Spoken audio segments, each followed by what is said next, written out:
میرا نام فراز ہے۔ پنجاب پولیس میں ملازم ہوں۔ میری شادی تقریباً 7 برس پہلے میری پھپھو کی بیٹی کے ساتھ ہوئی۔ میرا ماشاءاللہ ایک بہت خوبصورت اور شرارتی بیٹا ہے جس کا نام محمد حاشر ہے۔ میں نے اپنے والدین کے زیر سایہ بہت اچھی اور خوشگوار زندگی گزاری۔ 4 اپریل 2016 بہار کی ایک مہکتی شام تھی جو میری زندگی کی خوبصورت ترین اور حسین شام تھی۔ اس وقت کنٹونمنٹ جنرل ہسپتال راولپنڈی میں میں اپنے تمام اہل خانہ کے ساتھ موجود تھا اور اللہ پاک کے فضل سے ہم اپنے گھر آنے والے نئے مہمان کے منتظر تھے۔ میں لیبر روم سے کچھ فاصلے پر بے چینی کی کیفیت میں ٹہل رہا تھا اور اللہ پاک کے حضور ایک ہی دعا مسلسل دہرائے جا رہا تھا کہ اللہ پاک مجھ بندہ ناچیز پر اپنا خاص فضل کرنا اور مجھے خیر خیریت سے اپنی خاص رحمت یا نعمت سے نوازنا۔ اصل میں اپنے لیے اللہ پاک سے اس کی خاص رحمت بیٹی کا شدت سے طلبگار تھا۔ تقریباً 6 بجے کے قریب مجھے دور سے تیز تیز قدم بڑھاتی ہوئی میری بڑی سالی اور خالہ نظر آئیں جن کا رخ میری طرف تھا۔ میرا دل اور تیزی سے دھڑکنے لگا، یا اللہ پاک خیر کرنا۔ اسی دوران میرے پاس میرا چھوٹا بھائی اور میرا سالہ بھی کھڑا تھا جو میری طرح کسی بہت اچھی خبر کے منتظر تھے۔ میں آنکھیں بند کیے مسلسل درود پاک کا ورد کر رہا تھا کہ اچانک میرے کانوں میں خوشی سے چیختی ہوئی آوازیں پڑیں، مبارک ہو، اللہ پاک نے حاشر کو کھیلنے کے لیے ایک بہت پیاری سی گڑیا عطا کی ہے۔ تب مجھے ایسا لگا کہ اس روئے زمین پر مجھ سے خوش نصیب کوئی شخص نہیں ہو سکتا کہ اللہ پاک نے بندہ گناہ گار کی خواہش پوری کر دی، مجھے اپنی رحمت سے نواز دیا۔ میں اللہ کے حضور سجدہ شکر بجا لایا۔ میری آنکھوں سے بے اختیار آنسو جاری تھے اور میں برآمدے میں کھڑی اپنی امی جان سے لپٹ کر رو پڑا۔ ارد گرد موجود لوگ شاید یہ سمجھ کے آپس میں سرگوشیاں کر رہے تھے کہ باپ کو اپنی بیٹی کی پیدائش کی خوشی نہیں، لیکن میں جانتا تھا کہ میں اس سے پہلے کبھی اتنا خوش نہیں ہوا، اور آج تو زندگی کی سب سے بڑی خوشی مجھے اللہ نے عطا کر دی۔ میں سب سے مبارکباد وصول کر کے ایک کونے میں فرش پر 2 زانوں بیٹھ گیا۔ مجھے سمجھ نہیں آ رہی تھی کہ اپنی خوشی کو کیسے مناؤں، کس طرح اپنے رب کا شکر ادا کروں۔ بس ایک انتظار اور تھا کہ جلد از جلد اپنی زندگی کی سب سے پیاری دوست اپنی بیوی سے ملوں اور اس کو مبارکباد دوں۔ اسے مبارکباد دوں جس نے اللہ پاک کے فضل سے مجھے میری زندگی کا سب سے بڑا تحفہ دیا۔ چند منٹوں میں ہی میری بیٹی کی آمد کی خبر پورے خاندان میں جنگل میں آگ کی طرح پھیل گئی اور ہر طرف سے مبارکباد کا نہ رکنے والا سلسلہ شروع ہو گیا۔ پھر تھوڑی دیر بعد میری پیاری میری رانی میری باہوں میں تھی۔ گلابی کمبل میں لپٹی وہ ننھی پری لگ رہی تھی۔ میں نے اپنی رانی کو اٹھایا تو اس نے جھٹ سے آنکھیں کھولیں۔ میں نے اپنی بیٹی کو چوما اور ایک بار پھر اللہ پاک کا شکر ادا کیا۔ پھر میں نے اپنی بیٹی کے کانوں میں کلمات اذان ادا کیے اور اسے اس دنیا کی سب سے عظیم دعوت دے کر اس دنیا میں خوش آمدید کہا۔ پھر میرے والد صاحب نے اپنی پوتی کو گٹھی دی اور صحت، تندرستی اور اچھے نصیبوں کی ڈھیروں دعائیں دیں۔ میری بیٹی بہت خوبصورت تھی اور میری بڑی سالی حد سے بڑھ کر اس کی تعریف کر رہی تھی، اور وہی لمحہ تھا جب میری بیٹی کو پہلی بار کسی کی نظر لگ گئی۔ نظر تو پیار بھری تھی، لیکن میری پیاری بیٹی برداشت نہ کر سکی اور ایک چھوٹے سے حادثے کا شکار ہو گئی۔ اس کے ناف پر لگا ہوا کلپ ڈھیلا ہو گیا اور بہت زیادہ بلیڈنگ شروع ہو گئی۔ ہم نرسنگ سٹاف کی غفلت کی وجہ سے کسی بڑے حادثے کا شکار ہوتے ہوتے بال بال بچے، اور ڈاکٹر کی بروقت کوشش نے ہماری خوشیوں کو نظر لگنے سے بچا لیا، اور ہم سب نے سکھ کا سانس لیتے ہوئے اللہ پاک کا شکر ادا کیا۔ وہ رات ہم نے ہسپتال میں گزاری اور صبح معمول کے چیک اپ کے بعد گھر جانے کی اجازت مل گئی۔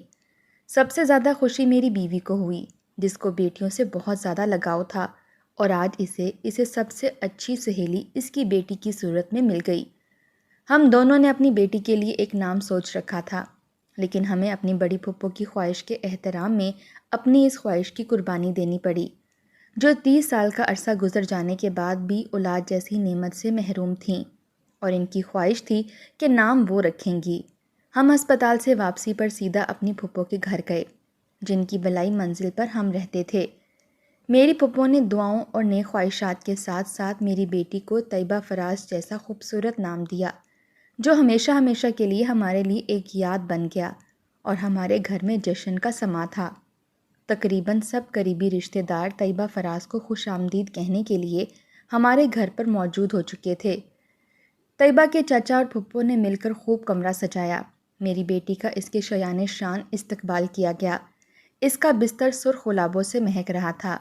ہر چہرے پر رشتے کی خوشی دیدنی تھی، جن میں طیبہ کی دادو، دادا، چاچا، پھپھو، خالہ، ماموں سب کے سب قابل ذکر تھے۔ طیبہ کی آمد کے بعد گھر میں تو جیسے رونق لگ گئی تھی اور ہمیں بھی ہماری زندگی مزید خوبصورت لگ رہی تھی۔ اگلے دن میں اپنی ڈیوٹی پر آیا اور اپنے تمام ساتھیوں کو مٹھائی کھلائی۔ سب نے ڈھیروں مبارکبادیں دیں اور دعائیں دیں۔ اسی دوران میرے ایک ساتھی نے بڑا عجیب سا سوال کر ڈالا، جس کا میں اسے جواب چاہنے کے باوجود بھی نہ دے سکا، کیونکہ وہ عمر میں کچھ بڑا تھا اور بہت بڑا جاہل تھا۔ میں تو کم علم اور کم شعور والا کہوں گا۔ اس نے بڑی حیرت اور طنزیہ لہجے میں پوچھا، حوالدار صاحب، آپ کی بیٹی ہوئی ہے اور آپ مٹھائی تقسیم کر رہے ہیں؟ ہم لوگ تو بیٹے کے ہونے پر مٹھائی کھلاتے ہیں، بیٹی کے ہونے پر کون مٹھائی کھلاتا ہے؟ مجھے غصہ تو بہت آیا، لیکن میں اسے کیا کہتا جس کو بیٹی جیسی عظیم رحمت کے بارے میں کچھ علم ہی نہ ہو۔ طیبہ تقریباً سارا دن سوتی رہتی تھی۔ سب گھر والوں اور رشتہ داروں کو گلہ رہتا تھا کہ جب دیکھو سو رہی ہوتی ہے، پتہ نہیں کب ہم اسے جاگتا دیکھیں گے۔ تو میں کہتا، اگر میری بیٹی سے ملاقات کرنی ہے تو پہلے آپ کو ٹائم لینا پڑے گا۔ رات 11 سے صبح 7 تک میری بیٹی جاگتی اور کھیلتی تھی۔ میری بھی اپنی بیٹی سے باضابطہ ملاقات روزانہ صبح ڈیوٹی پر جاتے وقت ہوتی ہے۔ دن گزرتے گئے اور خوشیاں بڑھتی گئیں۔ ماشاءاللہ میری بیٹی ایک ماں کی ہو گئی۔ وہ سب سے خوب باتیں کرتی، اس سے بات کرو تو کبھی مسکراتی اور کبھی غصے سے ماتھے پر شکن ڈال لیتی۔ امی کہتی تھیں کہ طیبہ بہت غصے والی ہوگی، پھر نہ جانے وقت نے کیوں کروٹ لے لی۔ خوشیاں آہستہ آہستہ ہماری چوکھٹ سے پیچھے ہٹنے لگیں اور ہر سو درد ہی درد بکھرنے لگا۔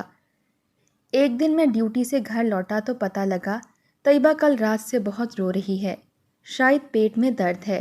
دادی اور نانی نے سب دیسی ٹوٹکے آزمائے، لیکن رونا بند نہیں کیا۔ شاید درد میں زیادہ شدت تھی۔ پھر صبح گھر والے ایک مقامی ڈاکٹر کے پاس لے گئے، جس نے بھی بظاہر اطمینان کا اظہار کیا کہ پیٹ کا درد تو نہیں ہے، انشاءاللہ ٹھیک ہو جائے گی، لیکن اس کے باوجود وہ چپ نہیں کر رہی تھی۔ پھر شام 6 بجے کے قریب ہم اپنی بیٹی کو child specialist professor Tahir Chaudhry کے پاس چیک اپ کے لیے لے گئے، جو کہ ہمارے فیملی چلڈرن ڈاکٹر ہیں۔ وہ بچوں کے لیے ڈاکٹر کم اور فرشتہ زیادہ ہیں۔ ڈاکٹر صاحب نے طیبہ کے مکمل چیک اپ کے بعد بتایا کہ اس کے بائیں کان میں تھوڑا انفیکشن ہے۔ انہوں نے دوا لکھ دی اور چلتے چلتے کہا کہ اگر رات کو دوبارہ روئے تو فوراً بچی کو ریلوے ہسپتال لے کر جانا اور داخل کروا دینا، اور ابھی اس کے 2 بلڈ ٹیسٹ لازمی کروا کے صبح رپورٹس مجھے چیک کروائیں۔ ہم نے لیبارٹری سے ٹیسٹ کروائے، گھر پہنچ کر طیبہ کو دوا دی اور اللہ کے فضل سے طیبہ تقریباً 16 گھنٹے رونے کے بعد پرسکون سو گئی۔ ہم نے اللہ کا شکر ادا کرتے ہوئے ڈاکٹر کو لاکھوں دعائیں دیں۔ رات تقریباً 3 بجے مجھے امی جان نے اٹھایا کہ جلدی اٹھو، طیبہ پھر کافی دیر سے رو رہی ہے اور کافی تیز بخار بھی ہو رہا ہے۔ ہم نے وقت ضائع کیے بغیر طیبہ کو ڈاکٹر صاحب کی ہدایت پر ریلوے ہسپتال راولپنڈی لے گئے اور ڈاکٹر صاحب کا حوالہ دیا۔ ڈیوٹی پر موجود ڈاکٹر نے طیبہ کا چیک اپ کیا، جسے کافی تیز بخار تھا۔ ڈاکٹر نے کہا اسے تو بخار کی وجہ سے جھٹکے بھی لگ رہے ہیں۔ ڈاکٹر نے فوری طور پر طیبہ کو ایڈمٹ کر کے ڈاکٹر طاہر صاحب کی ہدایت پر عمل کرتے ہوئے طیبہ کی میڈیسن شروع کر دی۔ اس دن 3 مئی تھی اور میری یعنی طیبہ کے بابا جانی کی سالگرہ۔ میں نے سوچ رکھا تھا کہ آج شام ایک چھوٹا سا کیک لا کر اپنی بیٹی کے ہاتھوں سے اپنی سالگرہ کا کیک کاٹوں گا، لیکن وقت نے تو ہر چیز الٹ کر رکھ دی اور ہم ہسپتال میں ڈیرے ڈال کر بیٹھ گئے۔ صبح ڈاکٹر طاہر صاحب نے خود آ کر طیبہ کا تفصیلی چیک اپ کیا اور اپنے سینئر ڈاکٹر سے مشورہ کر کے طیبہ کی بیماری جانچنے کے لیے اس کا ٹیسٹ ریڑھ کی ہڈی سے پانی لینے کا کروانے کا کہا، کیونکہ ڈاکٹرز کو شبہ تھا کہ طیبہ کو گردن توڑ بخار کی شکایت ہے۔ ڈاکٹر صاحب کی بات سن کر مجھے تو شوق سا لگا کہ اتنی چھوٹی سی بچی کی ریڑھ کی ہڈی سے کیسے پانی لیں گے۔ میرے دل نے کہا کہ انکار کر دوں، لیکن ڈاکٹر صاحب کے مشورے اور اپنی باجی سے تفصیلی مشورہ کرنے کے بعد میں نے دل پر پتھر رکھ کر حامی بھر لی۔ پھر ڈاکٹر نے مجھ سے تحریری اجازت لے کر تقریباً آدھے گھنٹے کی کوشش کے بعد میری طیبہ کی ریڑھ کی ہڈی سے پانی کا نمونہ حاصل کیا، جو میں راولپنڈی کی سب سے اچھی لیبارٹری میں ٹیسٹ کروانے کے لیے دے آیا، جس کی رپورٹ 3 دن بعد بروز جمعہ کو ملنی تھی، اور ہم نے 3 دن ہسپتال میں گزار کر رپورٹس کا انتظار اور اللہ پاک سے بہتری کی دعا کی تھی۔ میری بیٹی میری طیبہ اس دن کومے میں چلی گئی اور کچھ ڈاکٹر نے تکلیف کم کرنے کے لیے سکون کے انجیکشن بھی اس کی میڈیسن میں شامل کر دیے تاکہ وہ زیادہ وقت سوئی رہے اور تکلیف کا احساس کم ہو اور جھٹکے بھی نہ لگیں۔ ہسپتال میں 4 قابل پروفیسر چائلڈ اسپیشلسٹ میری بیٹی کے علاج میں مصروف تھے اور میری طیبہ ہر دکھ ہر علاج سے بے خبر بے ہوش بستر پر لیٹی ہوئی تھی۔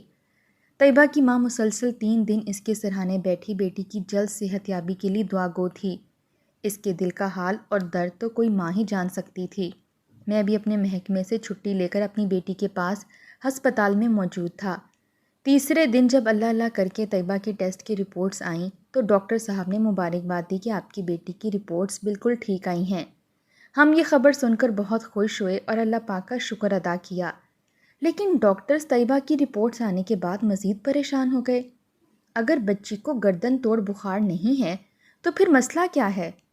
پھر ڈاکٹرز نے آخری آپشن کے طور پر طیبہ کا سی ٹی اسکین کروانے کا کہا، جس سے طیبہ کی بیماری کی کوئی صورتحال واضح ہو سکے اور باقاعدہ علاج شروع ہو سکے۔ طیبہ کو ہسپتال میں 3 دن ہو چکے تھے اور طیبہ کے سب چاہنے والے، اس سے پیار کرنے والے اپنا گھر بار کام کاج نوکریاں بھول کر ہر وقت طیبہ کے پاس اس کی عیادت کے لیے موجود رہتے تھے۔ ہم شام کو طیبہ کا سی ٹی اسکین کروانے کے لیے آئے اور رات 8 بجے رپورٹس ملنی تھیں۔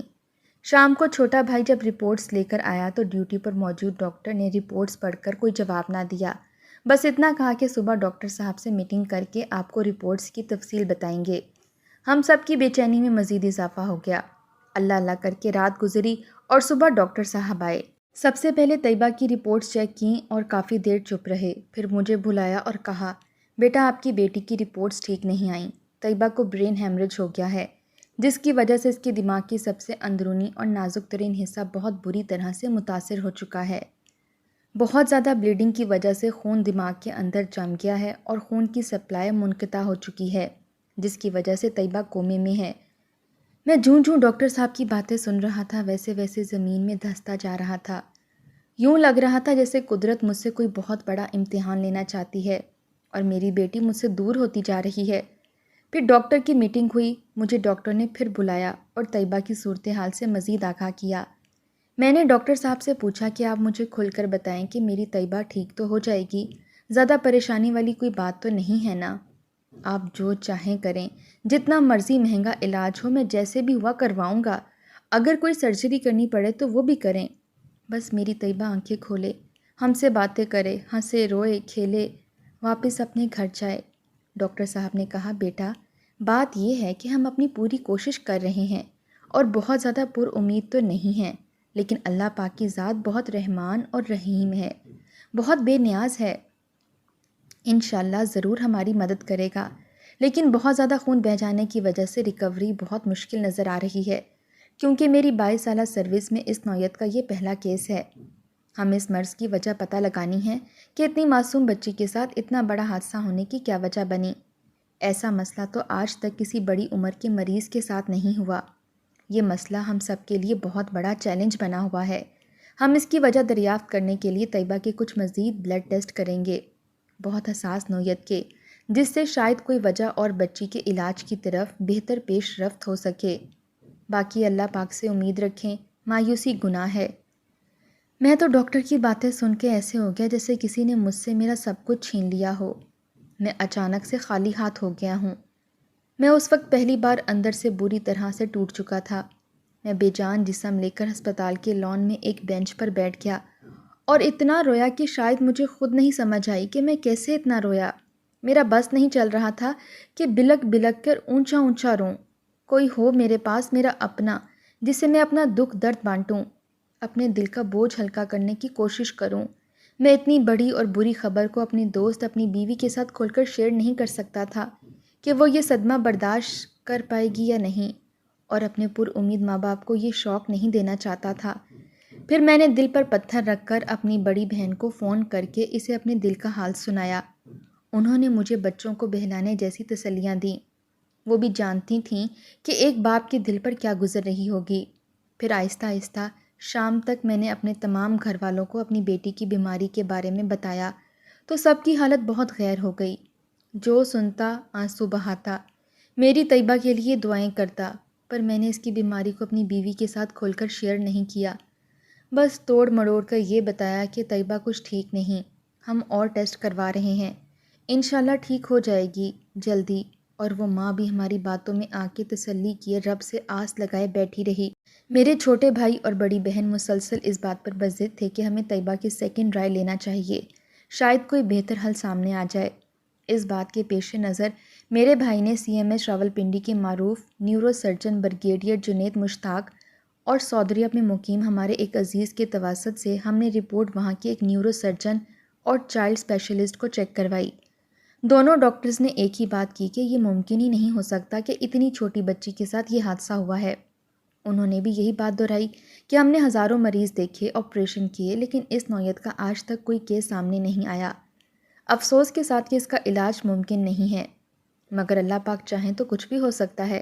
اگر بچی کسی معجزے سے ٹھیک ہو بھی جائے تو عمر بھر کی کسی معذوری کے ساتھ جینا پڑے گا۔ ڈاکٹر کی رائے کے بعد تو رہی صحیح امید بھی ختم ہو چکی تھی۔ پھر اگلے دن ہم ہسپتال کے ایک ڈاکٹر صاحب کے ساتھ ایمبولینس میں طیبہ کے مزید بلڈ ٹیسٹ کروانے CMS راولپنڈی کی لیبارٹری آئے، اور طیبہ جس کے جسم کا شاید خون بھی خشک ہو گیا تھا، بامشکل 2 سرنجوں میں 2 قطرے خون کے سیمپل کے طور پر حاصل کر کے معائنے کے لیے دے آئے، جس کی رپورٹ 3 دن بعد ملنی تھی۔ واپسی پر میں اور میری بیوی اپنی بیٹی کو گود میں لیے اس کی تندرستی اور مستقبل کی باتیں کرتے آئے۔ ہمیں کیا خبر تھی کہ آج ہم اپنی بے ہوش بیٹی کے ساتھ اس کی زندگی کا آخری سفر کر رہے ہیں، وہ بھی ایمبولینس میں۔ ہم تقریباً 11 بجے واپس ہسپتال پہنچے تو بڑی ڈاکٹر پروفیسر نے طیبہ کا چیک اپ کیا اور تشویش کا اظہار کرتے ہوئے جونیئر ڈاکٹر سے کہا کہ بچی کا بلڈ پریشر چیک کرو، مجھے بچی کی طبیعت ٹھیک نہیں لگ رہی۔ جب ڈاکٹر نے طیبہ کا BP چیک اپ کیا تو بہت ہائی تھا، تو پروفیسر صاحبہ نے فوری طور پر طیبہ کو وارڈ کے ICU میں شفٹ کرنے کا حکم دیا، جس سے ہماری پریشانیوں میں ایک اور اضافہ ہو گیا۔ اسی اثنا میں ہسپتال کے انچارج پروفیسر طیبہ کے چیک اپ کے لیے آئیں اور کافی دیر تک معائنہ کرنے کے بعد انہوں نے طیبہ کو فوراً آکسیجن لگانے کا کہا، تو ڈاکٹر نے فوری حرکت میں آتے ہوئے طیبہ کو نلکیاں لگانا شروع کر دیں، جس کو دیکھ کر میرا کلیجہ منہ کو آ رہا تھا کہ ننھی سی جان کو نہ جانے اور کن کن امتحانوں سے گزرنا ہے۔ طیبہ کی طبیعت بھی بگڑتی جا رہی تھی۔ ڈاکٹر نے بولا کہ طیبہ کی کنڈیشن اچھی نہیں، بجائے بہتری کی طرف آنے کے مسلسل صحت بگڑتی جا رہی ہے۔ بعد میں میری بیٹی مسلسل 30 گھنٹے آکسیجن پر رہی اور طبیعت مزید خرابی کی طرف جا رہی تھی۔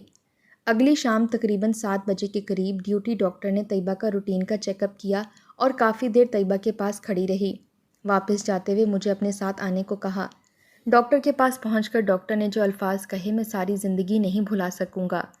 ڈاکٹر نے کہا، آپ بچی کے باپ ہیں، ذرا حوصلے سے میری بات سنیں، کیونکہ اب آپ نے ہی خود کو اور اپنی بیوی کو سہارا دینا ہے۔ اب آپ کی بیٹی کی سانسیں ختم ہو چکی ہیں، اب وہ خود سے اپنا سانس لینے کی صلاحیت کھو چکی ہے، یعنی اس کے لیے اپنی سانسیں ختم ہو گئی ہیں۔ میں ڈاکٹر کی بات سنتے ہی دیوار کے ساتھ جا لگا اور یوں محسوس ہو رہا تھا کہ میرا وجود ریزہ ریزہ ہوا جا رہا ہے۔ ڈاکٹر نے کہا، اگر آپ اجازت دیں تو ہم بچی کو وینٹیلیٹر پر رکھیں، کیونکہ سانسیں ختم ہونے کے بعد بھی دل کچھ دیر تک زندہ رہتا ہے، اور جب تک دل زندہ رہتا ہے ہم مریض کو بچانے کی پوری کوشش کرتے ہیں، لیکن ہمارے پاس مشین ایک ہے جو ابھی کچھ دیر پہلے ایک دوسری بچی کو لگائی ہے۔ ایک ڈاکٹر ہونے کے ناطے اور اخلاقی طور پر ہم اس بچی کو مشین سے الگ نہیں کر سکتے۔ ہم آپ کی بچی کو مینول مشین کے ساتھ وینٹیلیٹ کریں گے، جو بالکل آٹومیٹک مشین والا کام کرتی ہے۔ میں نے کہا، ٹھیک ہے، جو آپ سے ہو سکتا ہے آپ کریں، میں اپنی بیٹی کے علاج کے لیے آخری حد تک جاؤں گا۔ میں بے جان قدموں کے ساتھ ICU میں اپنی بیٹی کے پاس جا کر بیٹھ گیا۔ میری بیوی سب کو پریشان دیکھ کر بہت زیادہ پریشان ہو گئی اور پوچھنے لگی کہ کیا ہوا، سب کیوں رو رہے ہیں، طیبہ ٹھیک ہے نا، ڈاکٹر نے کیا کہا ہے؟ میں نے کہا، کچھ نہیں کہا، انشاءاللہ ٹھیک ہو جائے گی طیبہ۔ میں نے زیادہ تفصیل بتانے سے گریز کیا تاکہ وہ زیادہ پریشان نہ ہو، لیکن چند منٹوں کے بعد ڈاکٹر نے آ کر طیبہ کے حلق میں سانس والی نالی ڈال کر پھیپھڑوں کے ساتھ منسلک کر کے میری بیٹی کو مصنوعی سانس دینا شروع کی، تو ہر ایک شخص کا دل کانپ اٹھا، اور اس سارے عمل کو دیکھ کر میری بیوی تو آدھی پاگل سی ہو گئی کہ یہ کیا کر دیا طیبہ کو، آپ لوگ کچھ بتاتے کیوں نہیں؟ میں چپ رہا کیا بتاتا اسے کہ جس بیٹی کی پیدائش پر تم نے سجدہ شکر ادا کیا، جس کی پرورش کے سہانے خواب دیکھے، تم مستقبل میں سرخ جوڑے میں دلہن بنانے کے سپنے دل میں سجائے بیٹھی ہو، وہ بیٹی جو تمہاری سب سے اچھی سہیلی بنتی، جو ہمارا سہارا ہوتی، تمہاری وہ بیٹی صرف چند منٹوں یا گھنٹوں کی مہمان رہ گئی ہے، جسے بہت جلد ہمارے خواب توڑ کر ہم سب سے بہت دور چلے جانا ہے۔ میں نے اسے کچھ نہ کہا، بس تسلی دی، لیکن وہ پاگل ماں تھی، اس کے دل کو کہاں سکون آتا، وہ بلک بلک کر رونے لگی۔ اس دوران ایک جونیئر ڈاکٹر مسلسل میری بیٹی کو وینٹیلیٹ کر رہی تھی اور مسلسل 4 گھنٹے تک اس نے ہاتھوں سے وینٹیلیٹر کو پمپ کیا اور اپنے فرائض بخوبی سر انجام دیے۔ اللہ پاک اسے جزائے خیر عطا کرے۔ پھر ڈاکٹر ساجدہ کی کال کرنے پر رات تقریباً 10 بجے ڈاکٹر طاہر صاحب بھی ہسپتال آ گئے اور طیبہ کا چیک اپ اور وینٹیلیٹر آپریٹ کیا اور تقریباً 1 گھنٹے تک طیبہ کے پاس بیٹھ کر اس کی ماں کو تسلی دی کہ سب ٹھیک ہو جائے گا، جس سے اس کو کسی حد تک تسلی ہوئی۔ رات 11 بجے طیبہ کو مینول مشین سے آٹومیٹک مشین پر منتقل کر دیا گیا۔ ڈاکٹر صاحب نے مجھے بلایا اور کہا، بیٹا یہ ماں ہے اور ماؤں کے دل بہت نازک ہوتے ہیں، ہمارے بس میں جو تھا ہم نے کیا، لیکن شاید رب کو یہی منظور ہے، آپ حوصلے اور صبر سے کام لینا۔ پھر میں نے 12 بجے کے بعد بامشکل سب گھر والوں کو ہسپتال سے رخصت کیا، جبکہ رات کو طیبہ کو ایک سفید خون کی بوتل لگنی تھی، وہ لا کے دینے کے لیے میرے بھائی ہسپتال میں رکے تھے، جو رات کو 3 بجے جا کر اپنی بھتیجی کے لیے سفید خون کی بوتل لائے جو طیبہ کو لگی۔ رات کو میری بیوی کہنے لگی کہ آپ طیبہ کی ایک تصویر بنا کر رکھ لیں تاکہ جب یہ بڑی ہو تو ہم اس کو یہ تصویر دکھا کر کہا کریں گے، دیکھو تم نے بچپن میں اپنے بابا جانی اور ماما جانی کو کتنا تنگ کیا اور سب گھر والوں کو بہت پریشان کیا تھا۔ اس دوران میں اپنی پیاری رانی کو پیار بھی کر رہا تھا، جو مصنوعی سانسوں کے ساتھ ہمارے سامنے لیٹی ہوئی تھی، کہ اچانک مجھے محسوس ہوا طیبہ کے پاؤں یک ٹھنڈے ہو گئے ہیں۔ میں جلدی سے اٹھا اور ڈاکٹر کو بلا لایا۔ اس نے چیک اپ کے بعد مجھے باہر آنے کا اشارہ کیا اور باہر جا کر کہا کہ اب آپ ذہنی طور پر تیار رہیں، کیونکہ بچی کی دل کی دھڑکن ختم ہونا شروع ہو گئی ہے، کسی بھی وقت آپ کو بری خبر کا سامنا کرنا پڑ سکتا ہے۔ ڈاکٹر کی بات سنتے ہی میری آنکھوں سے بے اختیار آنسو جاری ہو گئے اور وہیں بت کا بت کھڑا رہا۔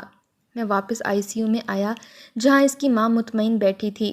میری بیوی پھر سے کہنے لگی، آپ طیبہ کی اس حالت میں تصویر بنائیں، جب یہ بڑی ہوگی تو میں خوب خبر لوں گی اس کی یہ باتیں سن کر میرا دل بیٹھا جا رہا تھا۔ میں کیسے سمجھاتا اس پر امید ماں کو کہ تم کیا خواب دیکھ رہی ہو، تمہاری یہ ننھی پری کسی بھی وقت تمہیں ہمیشہ ہمیشہ کے لیے چھوڑ کر چلی جانے والی ہے، اب تو صرف یہ مہمان ہے۔ میں ایک بے بس انسان کی طرح کبھی اپنی بیٹی کو دیکھتا اور کبھی اس کی ماں کو، جو کسی معجزے کی منتظر تھی۔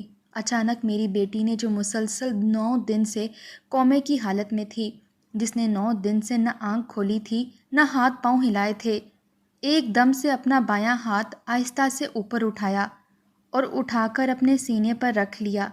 ہم دونوں تو خوشی سے پھولے نہیں سما رہے تھے کہ ہماری پیاری رانی اپنی زندگی کی طرف لوٹ رہی ہے۔ اس دوران اس نے اپنی پلکوں کو ذرا سی جنبش دی۔ میرا دل چاہا کہ خوشی سے شور مچانا شروع کر دوں کہ ہماری پیاری طیبہ نے 9 دن بعد پہلی بار حرکت کی اور اپنا ہاتھ اٹھایا اور پلکیں جھپکائی ہیں، لیکن اس بات کا تو ہمیں علم ہی نہ تھا۔ یہ حرکت تو میری بیٹی نے اپنے ماما بابا کے لیے کی تھی۔ ہمیں اس بات کا احساس بعد میں ہوا کہ وہ معصوم پری تو اپنے بابا کو الوداع کر رہی تھی، ہاتھ اٹھایا تھا، اپنے ماما بابا کو آخری سلام کیا تھا اور پلکوں کو جنبش دے کر اپنی ماں اور بابا جانی کو اللہ حافظ کہا تھا۔ وہ میری پیاری طیبہ کی آخری حرکت تھی اور ہم سمجھ رہے تھے کہ ہماری پیاری بیٹی ہمارے پاس واپس آنے کی تیاری کر رہی ہے، لیکن ہم بے خبر تھے کہ وہ آنے کی نہیں، جانے کی تیاری کر رہی تھی۔ پھر تقریباً 4 بجے میں نے اپنی طیبہ کو ہاتھ لگایا تو اس کا جسم آدھے سے زیادہ ٹھنڈا ہو گیا تھا اور ہوتا چلا جا رہا تھا۔ میں تیزی سے اٹھا اور ڈاکٹر کو بلا لایا۔ ڈاکٹر نے چیک اپ کیا اور باہر چلی گئی۔ اس دوران میری بیوی نے کہا، ہم طیبہ کو کمبل اڑا دیتے ہیں، اتنی ٹھنڈی ہو رہی ہے، اس کو سردی لگ رہی ہوگی۔ میں جلدی سے ڈاکٹر کی طرف چل پڑا۔ راستے میں ایک بیڈ پر میری امی جان اور میری پھپھو یعنی میری ساس بیٹھی ہوئی سو گئی تھیں۔ میں جب ڈاکٹر کے پاس گیا تو وہ کسی کو کال کر کے وارڈ میں بلا رہی تھیں۔ میں نے دل پر پتھر رکھ کر ڈاکٹر سے پوچھنا چاہا کہ ڈاکٹر صاحب، میری طیبہ ٹھیک تو ہے نا؟ ڈاکٹروں نے میری طرف غور سے دیکھا، شاید کچھ کہنے کی ہمت ہی نہیں تھی اور ٹھیک سے الفاظ نہیں اسے مل رہے تھے۔ اس نے کہا، سوری، آپ کی بیٹی کی دل کی دھڑکن بھی ختم ہو چکی ہے۔ میں تو جہاں تھا وہیں کھڑا رہ گیا۔ ایسا لگ رہا تھا کہ کسی بھی لمحے میرا سانس رک جائے گا۔ یوں محسوس ہوا تھا کہ ڈاکٹر نے میرا کلیجہ نکال کر میرے ہاتھ پر رکھ دیا ہو۔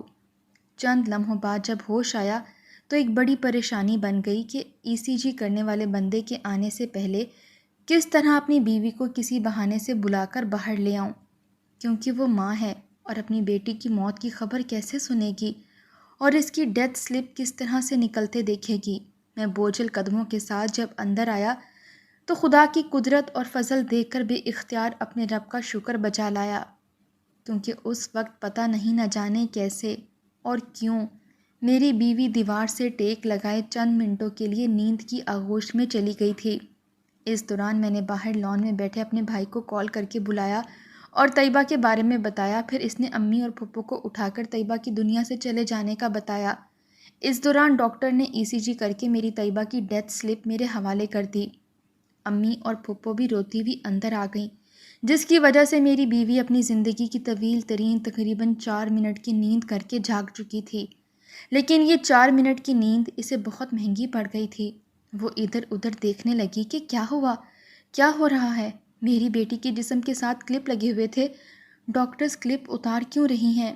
وہ پہلے تو سمجھی نہیں، پھر ذرا ہوش آنے پر پھوٹ پھوٹ کر رونے لگی اور اپنی طیبہ کو اٹھا کر سینے سے لگا لیا اور بے اختیار چومنے لگی۔ میں نے سب کو چپ کروایا کہ ہسپتال میں کوئی نہیں روئے گا۔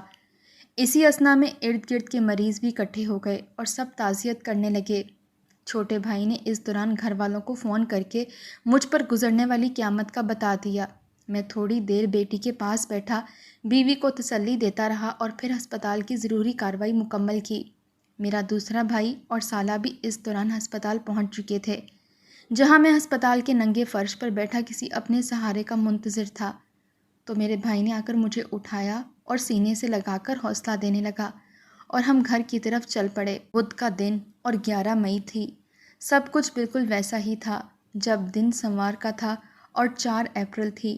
وہی ٹیکسی تھی جس کی فرنٹ سیٹ پر میں اپنی شہزادی طیبہ کو لیے بیٹھا تھا، جبکہ میری بیوی، امی اور میری پھپھو یعنی میری ساس پیچھے بیٹھی ہوئی تھیں اور ہم گھر کی طرف جا رہے تھے۔